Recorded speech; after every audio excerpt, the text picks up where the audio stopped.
Welcome back to the Camper Machine Podcast. This is part 3 in a 4-part series where I sit down with my friend Kenny Brook and we discuss the details of how camps can and should be managing their money moves, payment processing, transactions, refunds. We get into the nitty-gritty with this one. What should you do when people try to claw back their money? And they will.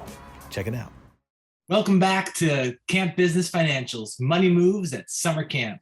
I'm your host, Eric Wittenberg from Camper Machine, with my co-host, Kenny Brook from Click. Hello, sir. All right. So if you're just listening to your first episode, we are chatting about all the ways that camp operators, directors, owners, assistant directors, registrars, if you help move money around at camp, these are some of the inside tips from the Camp Services Pro, Kenny Brook himself, and a former camp director, camp operator, and marketing consultant. Things that we've seen. We're just chatting about. The previous episode, we were chatting about what happens when things go wrong with financial services. What happens when you get a chargeback or someone disputes a charge. So we have some technical jargon that we cleared up in there.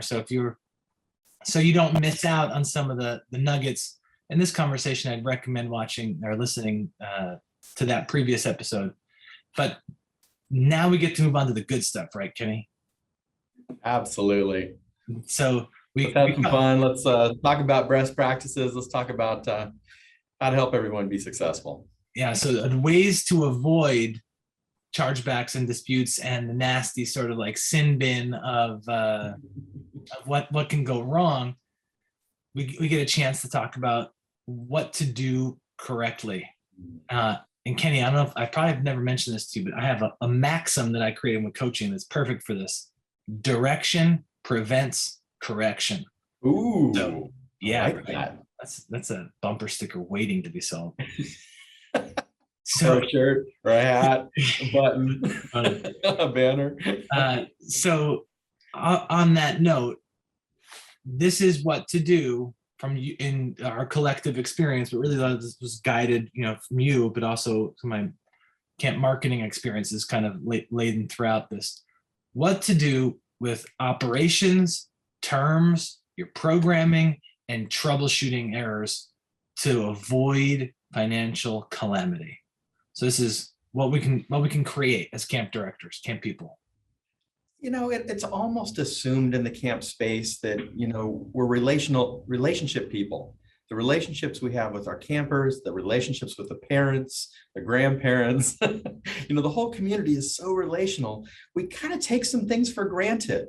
We really do have an assumption that everyone has, we've got each other's backs, right? The camp's got the parents' backs, the children's experience, and that frankly, the camp director and owners expect that, if we've agreed, your camper's coming to our camp, I'm going to pay the bill.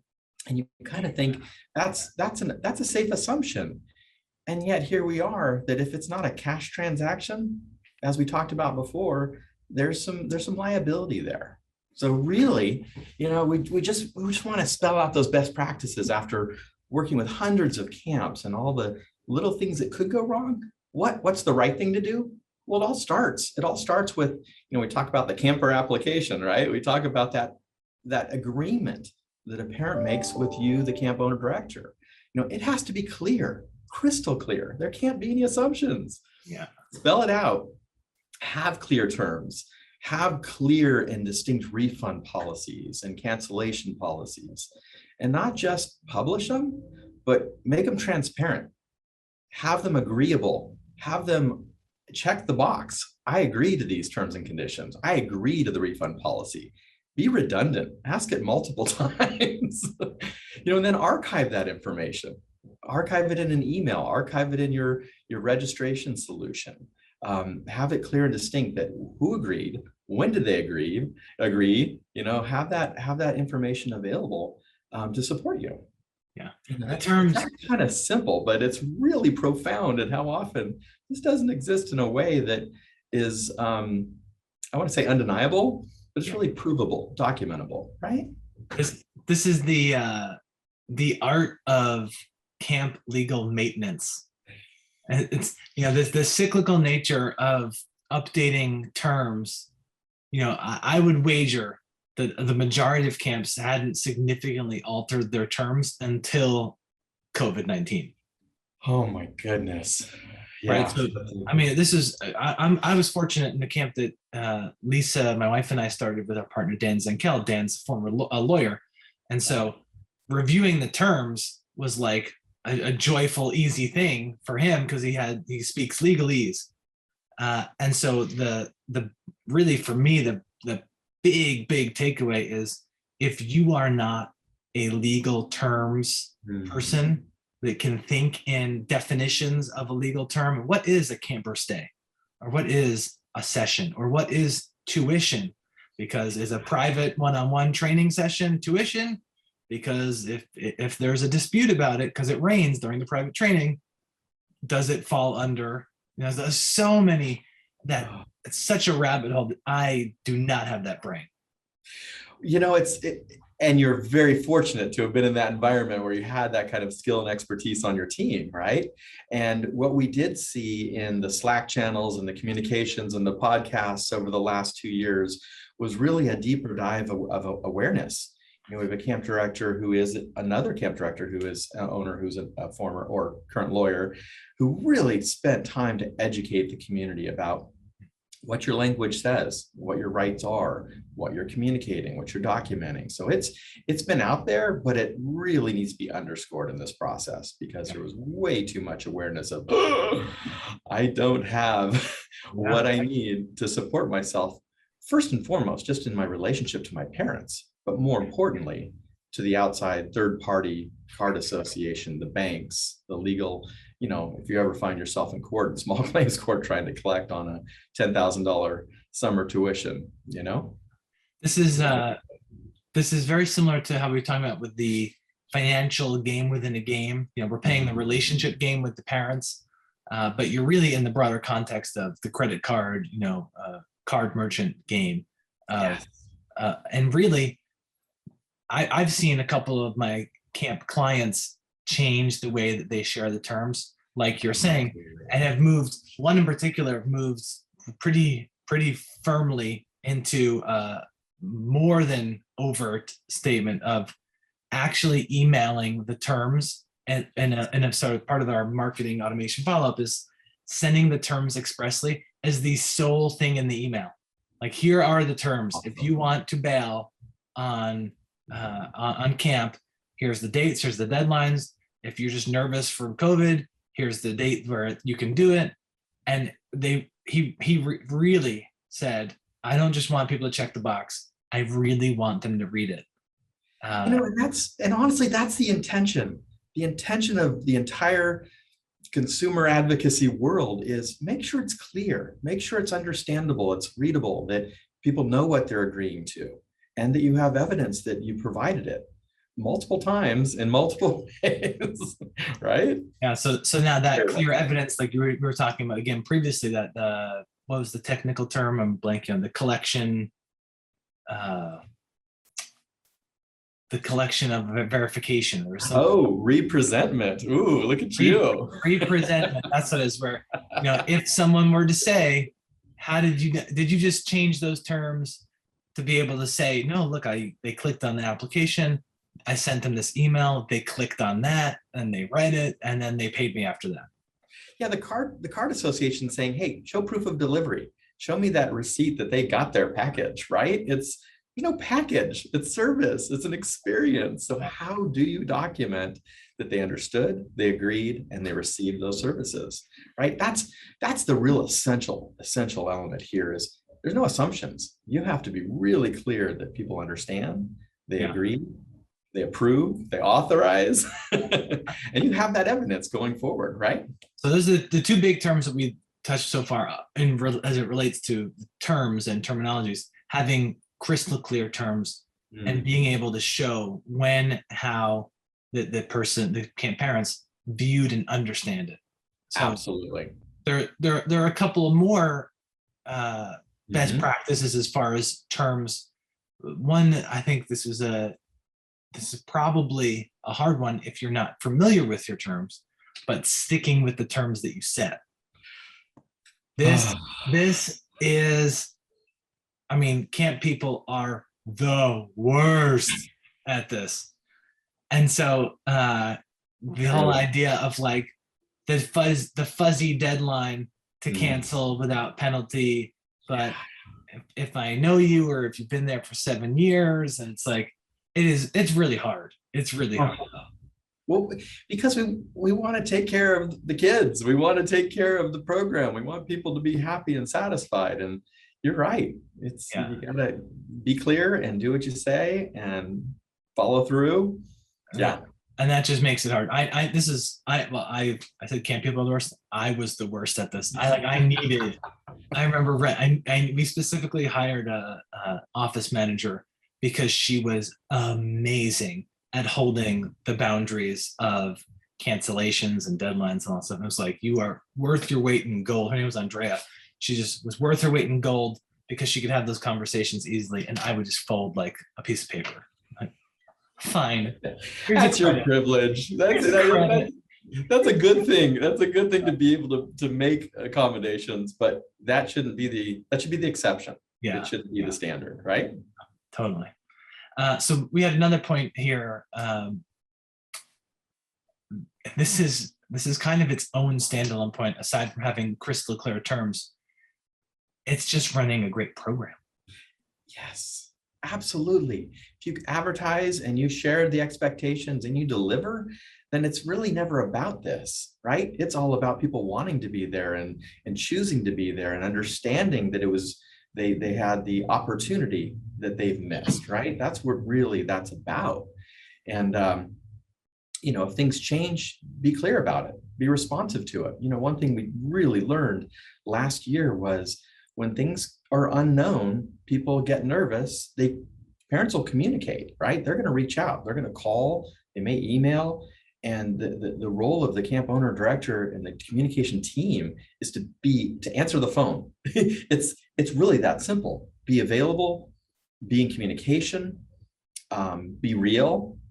But the minute it goes to send an email or goes to a voicemail or the voicemail's full, oh my goodness, this is where people think, oh, I don't have any other recourse than to dispute. That's my only option because I can't get a hold of camp owner, director, communication team, registrar, yada, yada, right?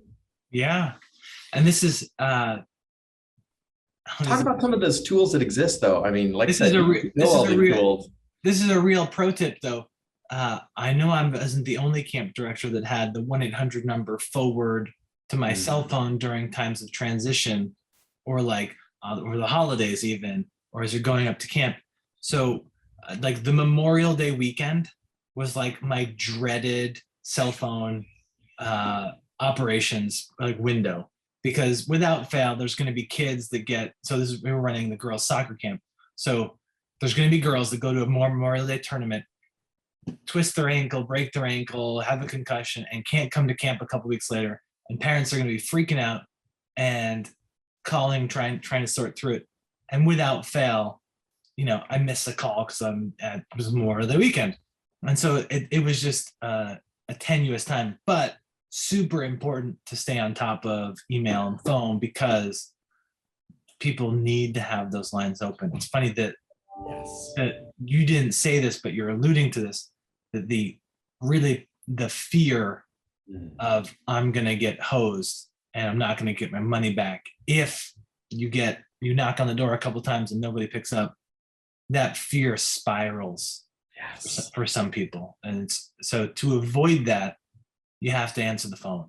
It sounds so simple. And yet I can't tell you how many conversations I had with owner directors who said, but I don't have an answer. And I said, it doesn't matter. The fact that you answer the phone and you're having a heart-to-heart with one of your camper clients is the world.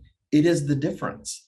We've got the camps that had all kinds of disputes and those that had almost zero, because the difference was they were in relationship. They shared, they discussed, they were open, right? And it wasn't just COVID. This happened with fires in California shutting down camp sessions. This happened with illness breakouts. This happens with multiple rainy day sessions, right? I mean, this is just about the true best practices, be in relationship, and then don't neglect your partners in this. Like I said, Amex had an issue last year where they just didn't even know if the camp was going to operate. So their only recourse is to hold the money and say, tell us what's happening, tell us what you're planning, and send out a letter, rather than a camp director could call up and say, hey, this is what's going on. And that's what we did with our clients. It's just, tell us what you're doing. How can we support you? How can we guide you through this nightmare, right? Yeah, man. And so we have another point here on running a great program. You have to market the program you're going to deliver. I don't know if we've ever spoken. I think we might have spoken about this previously, but we started camp from scratch. And the first year we ran camp, it was a beta week. And we basically ran $200 for a week of, girls soccer camp just to get kids there to take photos, right? So we think we're on it. And we've got photos, girls jumping in the lake, girls playing soccer, going to be great. We get our website built and we're using those photos. We're super happy. Somebody, throughout the season, we realized we didn't want to waste time swim checking girls at a 5-6 day camp.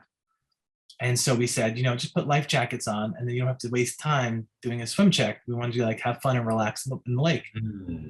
And we had somebody sue us for false advertising because the pictures from the beta week had girls jumping in the lake without life jackets.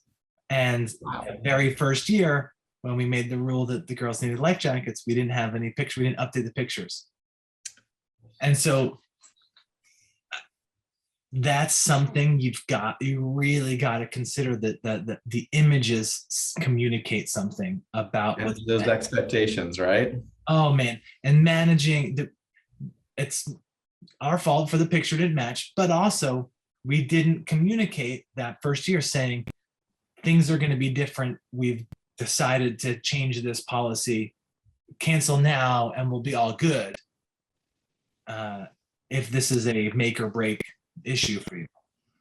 Yeah. And so I'm sure there are instances of things like that with food, with anything you have a picture of on site, basically. It's like, oh, the new director was there. So that's running a great program. It's got to be the program. You got to market the program you're going to deliver and be in communication.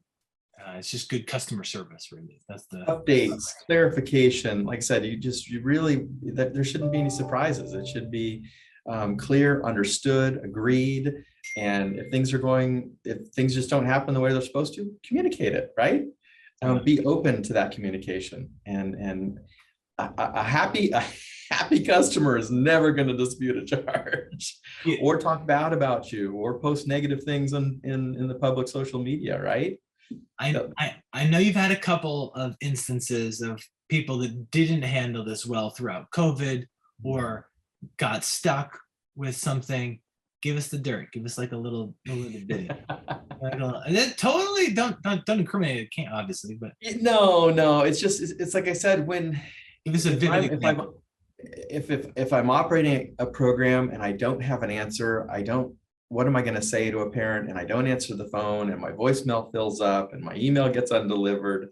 Again, what's the recourse? The parent is going to be dissatisfied. They're going to communicate that dissatisfaction to their community and call their bank and say, I'm not paying for this. I didn't get. Are you saying that's a pattern that people will actually close the lines of communication out of their fear that they don't know what to say? Oh, absolutely. I mean, especially with so much unknown that happened last year. And then the unknown going into this year. I mean, the waiting game of when is the health department going to tell us what we can do? Where is the standard? Where is the expectations? It was so much wait and see. And that horrible environment and then camp owners and directors would make videos and they would do announcements and they would send out newsletters, but you could never do enough. You know what I mean? It needed to be more and more to keep people apprised and keep people in the loop and because like I said, the minute that goes south, it really becomes a financial burden that is out of control. Yeah. And we as just as one of the vendors in that game are here to interpret, to share best practices. What have we heard? What do we know? How can we support you? How can we support you through this? That's the opportunity of a relationship with your payment processor. It's funny. I'm imagining one of the things I've built for people, using automation is like a chat bot that you can basically pre-rehearse, pre-script the answers to common questions and give people choices. I could totally build like a chat bot for the camp director questions that you don't want to answer. It's like, do you want your money back? Did I do something wrong? It's like, and just map out the questions. You just forward people that page, because that would be better than not answering. Absolutely. Oh, it's a completely different experience for me when I see a chat box or another opportunity rather than just an email. An email only response area is just, that is a disappointment too as a consumer, right? The tiers of service, man.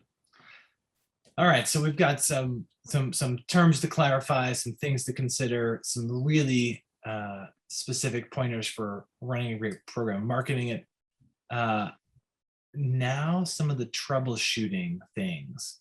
What happens when things almost go awry, but you can still save them? Because I know there's some of that. There's some interventions that happen with these things. At best as you try, but you might have crystal clear communication, a rocking calendar to keep in touch with people, clear terms, but they might still have issues. Absolutely. So just to summarize a couple of the calls that I had last year with multiple directors of the same theme, it was, something's going on here. I need to understand what is my risk and liability. What are my rights? What should I be doing? What are ways to handle this? We've talked a little bit about, money being held and risk review, increased financial information, documentation requirements that were never required in the past, became almost a given, an expectation. So it really is key to be in communication, not just when circumstances arise, but frankly, I tell all my clients, if we're not talking twice a year, we're out of touch. You know what I mean? We should actually have a quick conversation calendared in the spring and the fall, whether we see each other or not, to just talk about, what are the trends? What's happening? What are the opportunities? What should I be considering?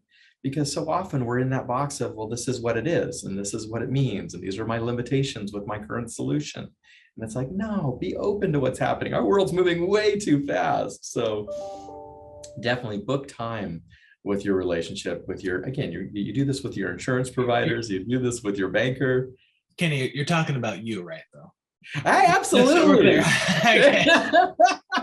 Absolutely. Like you said, we work for you. You know what I mean? Like it is our job is to support the owner, director, administrator of our merchants. And that's absolutely what we're here for. Yeah. The semi-annual tune-up with Kenny or the payment provider, payment processor. I mean, I don't think I realized I needed that until we had an issue, right? And I was like, I should talk to you. Yeah, absolutely. Say, hey, check it out. Is there anything awry? Anything need my attention? Is there any new opportunities? What should I be considering? Those are the type of questions to ask. And the most exciting one for me is asking about emerging tech and trends, because we've connected about the text to pay with crypto, and all this cool stuff that, I want to automate, push notificator text messages saying like text to this number to pay your deposit, like boom. Electronic invoicing. Where's my QR code to make a payment, right? Like there's all this that you see and encounter all day long, every day in our lives. Hey, how's that apply to me? How does this apply to camp, right? Yeah, and it's and the camp world is mostly kind of slow to adopt these things. I just got contacted with a camp that literally has a PDF paper application still. So that's going to be a fun year. This is going to be a fun year for them. Is it at least fillable? Can you get it in the DocuSign? No. It's the print and fax our thing, which is great. Fax. Who has Yeah. a fax number? Yeah, that's a facsimile. So Am I sensing a little tease for the next episode? yeah, We're gonna dive deeper? young kids, if you haven't heard of the word facsimile, that's when a document goes into a phone and comes out of another one. Oh man, Those rolling sheets of paper back in the day. totally. Anyway, so the emerging tech to solve for the streamlined, seamless integration of website, app, payment, and smooth. Yeah, we can talk more about this next time. We'll have a bit of a case study, right? We're lining that up. Yeah, and all the choices, giving a consumer a choice, it leads to empowerment, satisfaction, potential savings, new revenue opportunities, and cost savings. So Yeah, we're gonna get much deeper on that in the next episode. love that. I mean, this is my entire kind of business is kind of banked around this, helping people execute on this communication calendar to keep people happy and clear about what's happening, what can they expect. So I love all this stuff. I think it's super helpful to an emerging camp director or someone that's been around the block but still hasn't had exposure to these issues. This is like incredibly valuable, Kenny. Just excited to talk about it, entertain the conversations, connect with this community that, rather than just these annual or semi-annual gatherings that we get. There's so much to learn, so much available to create a better program and a more successful business. If somebody is a client of yours now and wants a tune-up conversation, or they want to hear from you personally, how do they get in touch with you? Oh, call me. My cell is open, 949-633-2456. Is that going to show up right here? Sell on YouTube. Wow. You can email too, but yeah, go for it. You're inviting calls about your car warranty about to expire. Those are unavoidable. Just kidding. Sounds good. No reason All right. to hide it. That's all for this episode of Camp Business Financials Money Moves at Summer Camp. We'll see you next time. Have a great day. Woo, what a doozy. That was the Camper Machine podcast. Stay tuned for part 4 of the Money Move series. And if you want to learn more about our marketing automation and technology consulting, check out campermachine.com.